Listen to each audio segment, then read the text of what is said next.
ಈಗಾಗಲೇ ದೆಹಲಿಯ ಕೆಂಪುಕೋಟೆ ಬಳಿಯಿಂದ ಅತಿದೊಡ್ಡ ಸುದ್ದಿಯೊಂದು ಗೊತ್ತಾಗ್ತಾ ಇರುವಂಥದ್ದು. ಕೆಂಪುಕೋಟೆಯ ಬಳಿಯಲ್ಲಿ ಭಾರೀ ಸ್ಫೋಟ ಸಂಭವಿಸಿದೆ. ಕೆಂಪುಕೋಟೆಯ ಬಳಿಯಲ್ಲಿ ನಿಲ್ಲಿಸಿದಂತಹ ಕಾರಿನಲ್ಲಿ ಸ್ಫೋಟ ಸಂಭವಿಸಿದೆ ಅನ್ನುವಂತಹ ಮಾಹಿತಿ ಲಭ್ಯವಾಗ್ತಾ ಇದೆ. ಕೆಂಪುಕೋಟೆಯ ಬಳಿ, ಅದು ಕೆಂಪುಕೋಟೆಯ ಸಮೀಪದಲ್ಲಿರತಕ್ಕಂತಹ ಮೆಟ್ರೋ ನಿಲ್ದಾಣದ ಗೇಟ್ ನಂಬರ್ 1 ಬಳಿಯಲ್ಲಿ ಈ ಸ್ಫೋಟ ಸಂಭವಿಸಿದೆ ಅಂತ ಹೇಳುವಂಥದ್ದು ಈಗ ಗೊತ್ತಾಗ್ತಾ ಇರೋದು. ಈ ಸ್ಫೋಟದ ತೀವ್ರತೆಗೆ 2 ಕಾರುಗಳು ಹೊತ್ತಿ ಉರಿದಿದ್ದಾವೆ. ಇದು ಒಂದು ಕಾರಿನಲ್ಲಿ ಸ್ಫೋಟ ಸಂಭವಿಸಿದೆ ಮೊದಲಿಗೆ ಅನ್ನುವಂಥದ್ದು ಸದ್ಯಕ್ಕಿರುವಂತಹ ಮಾಹಿತಿ. ಆರಂಭಿಕ ಮಾಹಿತಿಯ ಪ್ರಕಾರ, ಪ್ರಾಥಮಿಕ ಮಾಹಿತಿಯ ಪ್ರಕಾರ ಒಂದು ಕಾರಿನಲ್ಲಿ ಸ್ಫೋಟ ಸಂಭವಿಸಿದೆ. ಆ ಸ್ಫೋಟ ಸಂಭವಿಸಿದಾಗ ಅದೇ ಬೆಂಕಿ ಇನ್ನೊಂದು ಕಾರಿಗೂ ಕೂಡ ಹತ್ಕೊಂಡಿದೆ. ಆಗ 2ನೇ ಕಾರು ಕೂಡ ಹೊತ್ತಿ ಉರಿದಿದೆ ಅನ್ನುವಂಥದ್ರ ಬಗ್ಗೆ ಮಾಹಿತಿ ಲಭ್ಯವಾಗ್ತಾ ಇದೆ.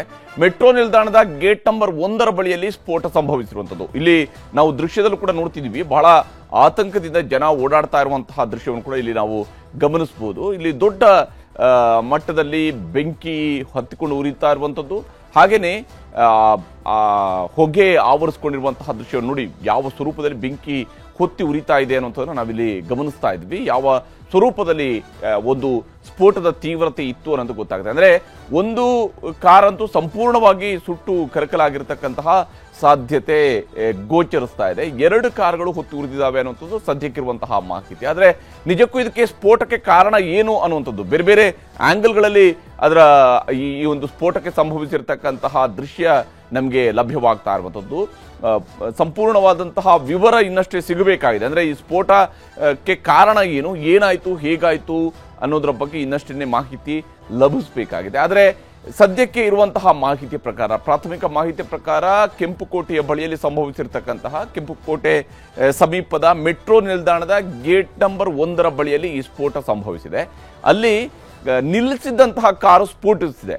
ಹೀಗಾಗಿ ಎಕ್ಸಾಕ್ಟ್ ಏನ್ ಕಾರಣ ಅನ್ನುವಂಥದ್ದು ಇನ್ನಷ್ಟು ಗೊತ್ತಾಗಬೇಕು. ಅಥವಾ ಏನನ್ನ ಟಾರ್ಗೆಟ್ ಮಾಡಿಕೊಂಡು ಇಲ್ಲಿ ಕಾರನ್ನ ಸ್ಫೋಟಿಸಿದಾರಾ, ಅಥವಾ ಕಾರ್ನಲ್ಲಿ ಇರ್ತಕ್ಕಂತಹ CNG ಸಿಲಿಂಡರ್ಗಳೇನಾದರೂ ಬ್ಲಾಸ್ಟ್ ಆಗಿದ್ದಾವ, ಇದರ ಬಗ್ಗೆಯೂ ಕೂಡ ಇನ್ನಷ್ಟೇ ಮಾಹಿತಿ ಗೊತ್ತಾಗಬೇಕಾಗಿರುವಂಥದ್ದು. ಆದರೆ ಸದ್ಯಕ್ಕೆ ಸಿಕ್ಕಿರುವಂತಹ ದೃಶ್ಯವನ್ನು ನೋಡಿದ್ರೆ ನಿಜಕ್ಕೂ ಕೂಡ ಆತಂಕಕ್ಕೆ ಈಡು ಮಾಡ್ತಾ ಇರುವಂಥದ್ದು, ಭಯಭೀತಗೊಳಿಸುವಂತಹ ರೀತಿಯಲ್ಲಿ ಆ ದೃಶ್ಯ ಗೋಚರಿಸ್ತಾ ಇದೆ. ಬೆಂಕಿಯ ಕೆನ್ನಾಲಗೆಗಳು ಹೊತ್ತಿ ಉರಿತಾ ಇರುವಂತಹ ದೃಶ್ಯವನ್ನು ನಾವಿಲ್ಲಿ ನೋಡ್ತಾ ಇದ್ದೀವಿ. ನವದೆಹಲಿಯ ದೃಶ್ಯ ಇದು. ನವದೆಹಲಿಯ ಕೆಂಪುಕೋಟೆ ಸಮೀಪದಲ್ಲಿ ಆಗಿರುವಂತಹ ಘಟನೆ ಇದು. ಇದರಲ್ಲಿ ಓರ್ವ ವ್ಯಕ್ತಿ ಸಾವಿಗೀಡಾಗಿದ್ದಾನೆ ಅನ್ನುವಂತಹ ಶಂಕೆ ಈಗ ವ್ಯಕ್ತವಾಗ್ತಾ ಇದೆ. ಇಲ್ಲಿ ನಜ್ಜುಗುಜ್ಜಾಗಿ ಬಿದ್ದಿರ್ತಕ್ಕಂತಹ ವಾಹನವನ್ನು ಕೂಡ ನಾವಿಲ್ಲಿ ಗಮನಿಸಬಹುದು. ಅಂದ್ರೆ ಆ ಸ್ಫೋಟದ ತೀವ್ರತೆಗೆ ನಜ್ಜುಗುಜ್ಜಾಗಿರ್ತಕ್ಕಂತಹ, ಅಂದ್ರೆ ಅಕ್ಕಪಕ್ಕದಲ್ಲಿ ನಿಲ್ಲಿಸಿರ್ತಕ್ಕಂತಹ ವಾಹನಗಳಿಗೂ ಕೂಡ ಅದರ ತೀವ್ರತೆ ತಟ್ಟಿರುವಂತಹ ದೃಶ್ಯ ಗೋಚರಿಸ್ತಾ ಇದೆ. ಒಂದೊಂದೇ ದೃಶ್ಯ ಇಲ್ಲಿ ನೋಡ್ತಾ ಇರುವಾಗಲೂ ಕೂಡ ಇದಕ್ಕೆ ಏನು ಕಾರಣ ಅನ್ನುವಂಥದ್ದು ಇನ್ನಷ್ಟು ಗೊತ್ತಾಗಬೇಕು. ಈಗಾಗಲೇ 7 ಇದು ಈಗ ಲೇಟೆಸ್ಟ್ ವಿಜುವಲ್ಸ್ ಅನ್ನ ನಾವೇನು ನೋಡ್ತಾ ಇದ್ದೀವಿ. ಈ ಲೇಟೆಸ್ಟ್ ವಿಜುವಲ್ಸ್ ಅನ್ನ ನೋಡಿದಾಗ ಇದರಲ್ಲಿ ಓರ್ವ ವ್ಯಕ್ತಿ ಸ್ಫೋಟದಲ್ಲಿ ಸಾವಿಗೀಡಾಗಿರುವ ಶಂಕೆ ಈಗ ವ್ಯಕ್ತವಾಗ್ತಾ ಇದೆ. ಅಗ್ನಿಶಾಮಕ ಸಿಬ್ಬಂದಿ ರಕ್ಷಣಾ ಕಾರ್ಯದಲ್ಲಿ ತೊಡಗಿಸಿಕೊಂಡಿದ್ದಾರೆ. 7 ಅಗ್ನಿಶಾಮಕ ವಾಹನಗಳು ಈಗಾಗಲೇ ಅಲ್ಲಿ ಜಮಾಯಿಸಿದಾವೆ. ಸೇರಿರುವಂತಹ ಜನರನ್ನು ಕೂಡ ಜನ ಅಲ್ಲಿ ಪೊಲೀಸರಲ್ಲಿಂದ ದೂರಕ್ಕೆ ಸರಿಸ್ತಾ ಇದ್ದಾರೆ. ನೋಡಿ, ಇಲ್ಲಿ ಸಂಪೂರ್ಣ ಸುಟ್ಟು ಕರಕಲಾಗಿರ್ತಕ್ಕಂಥ ವಾಹನಗಳು ಗೋಚರಿಸಿದೆ. ಇದು ಒಂದಲ್ಲ, 2 ಜಾಸ್ತಿ ವಾಹನಗಳಿಗೆ ಇಲ್ಲಿ ಡ್ಯಾಮೇಜ್ ಆದಂಗೆ ಕಾಣ್ತಾ ಇದೆ. ಮತ್ತು ಈ ಸ್ಫೋಟ ಹೇಗಾಯಿತು ನೋಡಿ, ಸಾಲಾಗಿ ಅಲ್ಲಿ ಅಂದ್ರೆ ಸಮೀಪದಲ್ಲಿ ನಿಂತಿರುವಂತಹ ಎಲ್ಲ ವಾಹನಗಳು ಕೂಡ ಹೊತ್ತಿ ಉರಿದಿರುವಂತಹ ದೃಶ್ಯ ಇಲ್ಲಿ ಗೋಚರಿಸ್ತಾ ಇದೆ. ಈಗಾಗಲೇ ಆಗಿರುವಂತಹ ಸ್ಫೋಟಕ್ಕೆ ಏನು ಕಾರಣ ಅನ್ನುವಂಥದ್ದು ಇನ್ನಷ್ಟು ಗೊತ್ತಾಗಬೇಕು. ಬಟ್ ಇಲ್ಲಿ ಕಾರುಗಳು ಹೊತ್ತಿ ಉರಿದಿರುವಂತಹ ದೃಶ್ಯವನ್ನು ನಾವಿಲ್ಲಿ ನೋಡ್ತಾ ಇದ್ವಿ. ಈ ಲೇಟೆಸ್ಟ್ ವಿಜುವಲ್ಸ್ ಅನ್ನು ನೋಡಿದಾಗ ಇದು 1-2 ಕಾರಲ್ಲ, ಜಾಸ್ತಿ ಕಾರುಗಳಿಗೆ ಇಲ್ಲಿ ಹಾನಿಯಾಗಿದೆ. ಕಾರುಗಳು, ಹಾಗೆಯೇ ಆಟೋ ರಿಕ್ಷಾ, ಇವುಗಳೆಲ್ಲವೂ ಕೂಡ ಸುಟ್ಟು ಹೋಗಿರುವಂತಹದ್ದು ಗೋಚರಿಸ್ತಾ ಇದೆ. ಹಾಗಾಗಿ ಇದು ಪಾರ್ಕಿಂಗ್ ಲಾಟಲ್ಲೇ ಆಗಿರುವಂಥದ್ದು. ಪಾರ್ಕಿಂಗ್ ಲಾಟಲ್ಲೇ ಆಯಿತು ಅಂತ ಹೇಳಿದ್ರೆ ಆ ಉಳಿದ ವೆಹಿಕಲ್ಗಳಲ್ಲಿ ಏನಾದರೂ ಜನ ಇದ್ರ, ಕುಳಿತಿದ್ರ, ಏನ್ ಕತೆ, ಇದು ಕೂಡ ಇನ್ನಷ್ಟೇ ಗೊತ್ತಾಗಬೇಕು. ಬಟ್ ಸ್ಫೋಟದ ತೀವ್ರತೆ ಅಂತೂ ಬಹಳ ಭೀಕರವಾಗಿತ್ತು ಅನ್ನೋಂಥದ್ದು ಗೋಚರಿತ. ಮತ್ತು ಇಲ್ಲಿ ಸ್ಫೋಟವು ಕೂಡ ಸಂಭವಿಸಿರುವಂಥದ್ದನ್ನ ಅಲ್ಲಿಯ ದೃಶ್ಯಗಳು ಹೇಳ್ತಾ ಇದ್ದಾವೆ. ಯಾಕಂದ್ರೆ ಆ ವೆಹಿಕಲ್ಗಳಿಗೆ ಅದರ ಸ್ಫೋಟದ ತೀವ್ರತೆಯ ಹೊಡೆತ ತಟ್ಟಿರುವಂಥದ್ದು ಕೂಡ ಗೋಚರಿಸ್ತಾ ಇದೆ ದೃಶ್ಯವನ್ನು ನೋಡ್ತಾ ಇರುವಾಗಲೇ. ಮತ್ತು ಸುಟ್ಟು ಕರಕಲಾಗಿರ್ತಕ್ಕಂತಹ ಕಾರುಗಳನ್ನು ಕೂಡ ನಾವಿಲ್ಲಿ ಗಮನಿಸಬಹುದು. ಇವೆಲ್ಲವೂ ಕೂಡ ನೋಡಿ, ಅಲ್ಲಿ ಎದುರುಗಡೆ ನಿಂತಿರುವಂತಹ ಇನ್ನೊಂದು ವೆಹಿಕಲ್ನ ಒಳಗಡೆ ಅದು ಸಂಪೂರ್ಣವಾಗಿ ಒಳಗಡೆ ಗುದ್ದಿ ಹೋದಂತಹ ರೀತಿಯಲ್ಲಿ ಗೋಚರಿಸ್ತದೆ. ಅಂದ್ರೆ ಅದು ಸ್ಫೋಟದ ತೀವ್ರತೆಗೆ ಆ ರೀತಿಯಾದಂತಹ ಒಂದು ಘಟನೆ ಸಂಭವಿಸಿರುವಂತಹ ಸಾಧ್ಯತೆ ದಟ್ಟವಾಗಿ ಗೋಚರಿಸ್ತಾ ಇರುವಂಥದ್ದು. ಇಲ್ಲಿ 2 ಕಾರುಗಳು ಸಂಪೂರ್ಣವಾಗಿ ಸುಟ್ಟು ಕರಕಲಾಗಿದ್ದಾವೆ ಅನ್ನೋಂಥದ್ದು ಸದ್ಯಕ್ಕಿರುವಂತಹ ಮಾಹಿತಿ. ಆದರೆ 2ಕ್ಕಿಂತ ಹೆಚ್ಚು ಕಾರುಗಳಿಗೆ ಇಲ್ಲಿ ಹಾನಿ ಆಗಿರುವಂಥದ್ದು ಮೇಲ್ನೋಟಕ್ಕೆ ಗೋಚರಿಸ್ತಾ ಇದೆ. ಅಲ್ಲಿ 2 ಕಾರುಗಳು ಸಂಪೂರ್ಣ ಸುಟ್ಟು ಹೋಗಿದ್ರೆ ಇನ್ನೊಂದು ಆಟೋ ರಿಕ್ಷಾವು ಕೂಡ ಸಂಪೂರ್ಣ ಸುಟ್ಟು ಹೋದಂಗೆ ಆ ದೃಶ್ಯದಲ್ಲಿ ಕಾಣ್ತಾ ಇರುವಂಥದ್ದು. ಇದು ದೆಹಲಿಯಲ್ಲಿ ಆಗಿರುವಂತಹ ಘಟನೆ. ಇವತ್ತು ಸಂಜೆಯ ನಂತರ ಇದು ಆಗಿದೆ. ಇವತ್ತು ಕತ್ತಲಾಗ್ತಾ ಇರುವಂತಹ ಸಂದರ್ಭದಲ್ಲಿನೇ ಈ ರೀತಿಯಾದಂತಹ ಒಂದು ಘಟನೆ ಸಂಭವಿಸಿದೆ.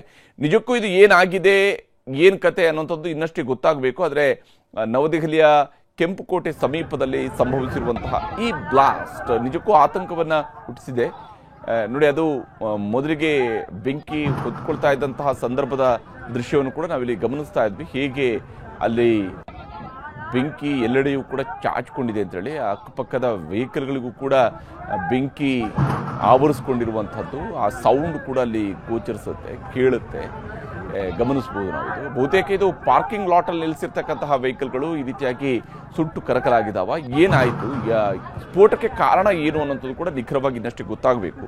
ಮೆಟ್ರೋ ಗೇಟ್ ನಂಬರ್ 1 ಬಳಿಯಲ್ಲಿ ಸ್ಫೋಟ ಸಂಭವಿಸಿದೆ ನವದೆಹಲಿಯ ಕೆಂಪುಕೋಟೆ ಸಮೀಪದಲ್ಲಿ ಆಗಿರತಕ್ಕಂತಹ ಬ್ಲಾಸ್ಟ್ ಇದು. ದೆಹಲಿಯ ಕೆಂಪುಕೋಟೆಯ ಬಳಿಯಲ್ಲಿ ಸ್ಫೋಟ ಆಗಿದೆ. ಕಾರು ಹೊತ್ತಿಕೊಳ್ತಾ ಇದ್ದಂಗೆನೆ ಜನ ಓಡಿ ಹೋಗಿದ್ದಾರೆ. ಅಲ್ಲಿ ಕಾರು ಹೊತ್ತಿ ಉರಿತಾ ಇರುವಂತಹ ಸಂದರ್ಭದಲ್ಲಿ ಜನ ಓಡಿ ಹೋಗಿದ್ದಾರೆ. ಕೆಂಪುಕೋಟೆ ಮೆಟ್ರೋ ನಿಲ್ದಾಣದ ಬಳಿಯಲ್ಲಿ ಆತಂಕ ಮನೆ ಮಾಡಿದೆ. ವಿಧಿವಿಜ್ಞಾನ ತಜ್ಞರು ಕೂಡ ಈಗಾಗಲೇ ಅಲ್ಲಿಗೆ ಬಂದಿದ್ದಾರೆ, ಪರಿಶೀಲನೆ ನಡೆಸ್ತಾ ಇದ್ದಾರೆ. ಯಾಕಂದರೆ ಈ ಘಟನೆಗೆ ಏನು ಕಾರಣ ಆಯಿತು ಅನ್ನೋಂಥದ್ದು ಇನ್ನಷ್ಟೇ ಗೊತ್ತಾಗಬೇಕು, ರಿವೀಲ್ ಆಗಬೇಕಾಗಿದೆ ಅಷ್ಟೇ. ಆದರೆ ಕೆಂಪುಕೋಟೆ ಸಮೀಪದಲ್ಲಿ ಆಗಿರುವಂತಹ ಈ ಬ್ಲಾಸ್ಟನ್ನು ಗಮನಿಸಿದರೆ ಇಲ್ಲಿ ಸ್ಫೋಟವೂ ಕೂಡ, ಅಂದರೆ ಆ ಸ್ಫೋಟದ ಶಬ್ದವೂ ಕೂಡ ಗೋಚರಿಸುತ್ತೆ. ಅದು ನಿಜಕ್ಕೂ ಏನಾದರೂ ಬಳಕೆ ಮಾಡಿ ಸ್ಫೋಟಕವನ್ನು ಬಳಕೆ ಮಾಡಿರುವಂತಹ ಸ್ಫೋಟವ ಅಥವಾ ಕಾರ್ನಲ್ಲಿರುವಂತಹ CNG ಏನಾದರೂ ಸ್ಫೋಟಿಸಿದೆಯಾ, ಇದು ಕೂಡ ಗೊತ್ತಾಗಬೇಕು. ಯಾವ ರೀತಿಯಲ್ಲಿ ಈ ಸ್ಫೋಟ ಸಂಭವಿಸಿದೆ ಅನ್ನೋಂಥದ್ದು ಇನ್ನಷ್ಟೇ ಗೊತ್ತಾಗಬೇಕಾಗಿದೆ. ದೆಹಲಿಯಲ್ಲಿ ಸಂಭವಿಸಿರ್ತಕ್ಕಂಥ ಈ ಹಲವು ಕಾರುಗಳು ಮತ್ತು ಆಟೋಗಳು ಬೆಂಕಿಗೆ ಆಹುತಿಯಾಗಿದ್ದಾವೆ ಅನ್ನೋದು ಈಗ ದೃಢಪಡ್ತಾ ಇದ್ವಿ. ಆಗಲಿ ನಾವು ದೃಶ್ಯದಲ್ಲಿ ಕೂಡ ನೋಡ್ತಾ ಇದ್ವಿ. 10ಕ್ಕೂ ಹೆಚ್ಚು ವಾಹನಗಳು ಸುಟ್ಟು ಭಸ್ಮ ಆಗಿದ್ದಾವೆ. ಬೆಂಕಿ ಆರಿಸ್ತಾ ಇದ್ದಾರೆ ಅಗ್ನಿಶಾಮಕ ದಳದ ಸಿಬ್ಬಂದಿ. ಬೆಂಕಿ ಆರಿಸುವಂತಹ ಕೆಲಸವನ್ನ ಅಗ್ನಿಶಾಮಕ ದಳದ ಸಿಬ್ಬಂದಿ ಮಾಡ್ತಾ ಇದ್ದಾರೆ. ಮೆಟ್ರೋ ಗೇಟ್ ನಂಬರ್ 1 ಬಳಿಯಲ್ಲಿ ಸಂಭವಿಸಿರುವಂತಹ ಭಾರೀ ಸ್ಫೋಟ ಇದು. ಮತ್ತು ಸಂಜೆ ಹೊತ್ತಾಗಿರೋದ್ರಿಂದಾಗಿ ಹೆಚ್ಚಿನ ಸಂಖ್ಯೆಯಲ್ಲಿ ಜನ ಕೂಡ ಓಡಾಡ್ತಾ ಇದ್ರು. ಬಹುಶಃ ಮೊದಲು ಸಣ್ಣದಾಗಿ ಆ ಬೆಂಕಿ ಕಾಣಿಸ್ಕೊಂಡು ನಂತರ ಅದು ಉಳಿದ ವೆಹಿಕಲ್ಗಳಿಗೆ ಆವರಿಸಿದ ರೀತಿಯಲ್ಲಿ ಅಥವಾ ಆ ಬೆಂಕಿ ಅಲ್ಲಿಂದ ಸ್ಫೋಟಗೊಂಡು ಉಳಿದ ವಾಹನಗಳಿಗೂ ಕೂಡ ತಾಗದ ರೀತಿಯಲ್ಲಿ ನಾವು ಈ ಆರಂಭಿಕ ದೃಶ್ಯ, ಬಹುತೇಕ ಇದು ಆರಂಭಿಕ ದೃಶ್ಯದಂತೆ ಗೋಚರಿಸ್ತಾ ಇದೆ. ಈ ಬೆಂಕಿ ಹೊತ್ಕೊಂಡು ಉರಿತಾ ಇರುವಂತಹ ದೃಶ್ಯವನ್ನು ಗಮನಿಸಿದಾಗ ಬಹುಶಃ ಮೊದಲಿಗೆ ಒಂದು ಕಾರ್ನಲ್ಲಿ ಬೆಂಕಿ ಕಾಣಿಸ್ಕೊಂಡಿದೆ, ಅದು ನಂತರ ಉಳಿದ ಕಾರ್ಗಳಿಗೂ ಕೂಡ ಹಬ್ಬಿದ ರೀತಿಯಲ್ಲಿ ಗೋಚರಿಸ್ತಾ ಇದೆ. ಆದರೆ ಇದೇ ಆರಂಭಿಕ ದೃಶ್ಯವ ಅಥವಾ ನಂತರ ಆಗಿರುವಂತಹ ಬೆಂಕಿ ಇನ್ನೊಂದು ವೆಹಿಕಲ್ಗೆ ಅಂಟಿಕೊಂಡಾಗ ತೆಗೆದುಕೊಂಡಿರುವಂತಹ ದೃಶ್ಯ ಅನ್ನುವಂಥದ್ದು ಇನ್ನೂ ದೃಢಪಡಬೇಕು. ಆದರೆ ಸದ್ಯಕ್ಕೆ ಕೆಂಪುಕೋಟೆಯ ಬಳಿಯಲ್ಲಿ ಸಂಭವಿಸಿರ್ತಕ್ಕಂಥ ಈ ದುರಂತ, ಇದಕ್ಕೆ ಏನು ಕಾರಣ, ಏನಾಗಿರೋದಿದು ಅನ್ನುವಂತಹ ಡೀಟೇಲ್ಸ್ ಇನ್ನಷ್ಟೇ ಬರಬೇಕಾಗಿದೆ. ಆದರೆ ವಾಹನಗಳು ಒಂದಾದ ಮೇಲೊಂದು ಹೊತ್ತು ಉರಿತಾ ಹೋಗಿದ್ದಾವೆ. ಅಲ್ಲಿ ಬಹುತೇಕ ಇದು ಪಾರ್ಕಿಂಗ್ ಲಾಟಲ್ಲಿ ನಿಲ್ಲಿಸಿರ್ತಕ್ಕಂತಹ ವಾಹನದ ರೀತಿಯಲ್ಲಿ ಗೋಚರಿಸಿದೆ. ಒಂದಾದ ಮೇಲೊಂದು ವಾಹನಗಳು ಬೆಂಕಿಗೆ ಆಹುತಿಯಾಗಿರುವಂತಹ ದೃಶ್ಯವನ್ನು ಕೂಡ ನಾವಿಲ್ಲಿ ಗಮನಿಸಬಹುದು. 7 ಅಗ್ನಿಶಾಮಕ ದಳದ ವಾಹನಗಳು ಈಗಾಗಲೇ ಸ್ಥಳಕ್ಕೆ ಆಗಮಿಸಿದ್ದಾವೆ. ಬೆಂಕಿಯನ್ನು ನಂದಿಸುವಂತಹ ಕಾರ್ಯ ಬಹುತೇಕ ನಡೆದಿದೆ. ಆದರೆ ಸಂಪೂರ್ಣವಾಗಿ ಬೆಂಕಿಯನ್ನು ಆರಿಸೋದಕ್ಕೆ ಸಾಧ್ಯ ಆಗಿದೆ ಅನ್ನುವಂಥದ್ದು ಸದ್ಯಕ್ಕೆ ಮೊದಲ ಹಂತದಲ್ಲಿ ಸಿಗ್ತಾ ಇರುವಂತಹ ಮಾಹಿತಿ. ಆಟೋಗಳು ಕೂಡ ಇಲ್ಲಿ ಸುಟ್ಟು ಕರಕಲಾಗಿದ್ದಾವೆ, ಹಾಗೂ ಕಾರ್ಗಳು ಕೂಡ ಸುಟ್ಟು ಕರಕಲಾಗಿರುವಂಥದ್ದು. ಆ ಸ್ಫೋಟದ ಒಂದು ಸೌಂಡ್ ಕೂಡ ಅಲ್ಲಿ ಕೇಳುತ್ತೆ. ಒಂದು ದೃಶ್ಯವನ್ನು ರೆಕಾರ್ಡ್ ಮಾಡ್ತಾ ಇರುವಾಗಲೇ ಅಲ್ಲಿ ಸ್ಫೋಟಿಸ್ತಾ ಇರುವಂತಹ ಸೌಂಡ್ ಕೂಡ ಕೇಳುತ್ತೆ. ಕೆಲ ಹೊತ್ತಿನಲ್ಲಿ NIA ಮತ್ತು NSG ತಂಡಗಳು ಕೂಡ ಅಲ್ಲಿಗೆ ಭೇಟಿ ಕೊಡಲಿದ್ದಾವೆ ಸ್ಥಳಕ್ಕೆ. ಯಾಕಂದರೆ ಸ್ಫೋಟದ ಕಾರಣಗಳ ಬಗ್ಗೆ ಪರಿಶೀಲನೆಯನ್ನು ನಡೆಸಬೇಕಾಗುತ್ತೆ. ಇದಕ್ಕೆ ನಿಜಕ್ಕೂ ಕೂಡ ಏನು ಕಾರಣ ಅಂತೇಳಿ ಬಾಂಬ್ ನಿಷ್ಕ್ರಿಯ ದಳ ಕೂಡ ಈಗಾಗಲೇ ಪರಿಶೀಲನೆಯನ್ನು ನಡೆಸ್ತಾ ಇದೆ. ಇದು ಬಾಂಬ್ ಸ್ಫೋಟಗೊಂಡಿರುವಂಥದ್ದ ಅಥವಾ ಯಾವುದಾದ್ರು ಸ್ಫೋಟಕಗಳನ್ನು ಇಟ್ಕೊಂಡು ಸ್ಫೋಟಿಸಿದಾರಾ ಅಥವಾ ನಿಜಕ್ಕೂ ಕೂಡ ಇದು ಕಾರ್ನಲ್ಲಿ ಬೆಂಕಿ ಹತ್ತಿಕೊಂಡು ನಂತರ ಅದು ಇತರ ವೆಹಿಕಲ್ಗಳಿಗೆ ಹಬ್ಬಿರುವಂಥದ್ದ, ಯಾವುದು ಅನ್ನೋದನ್ನ ಈಗ ಪ್ರತಿಯೊಂದನ್ನು ಕೂಡ ಪರಿಶೀಲನೆ ನಡೆಸಬೇಕಾಗತ್ತೆ. ಇಲ್ಲಿ ಮೆಟ್ರೋ ಗೇಟ್ ನಂಬರ್ 1 ಬಳಿಯಲ್ಲಿ ನಡೆದಿರುವಂತಹ ಭಾರೀ ಸ್ಫೋಟ ಇದು.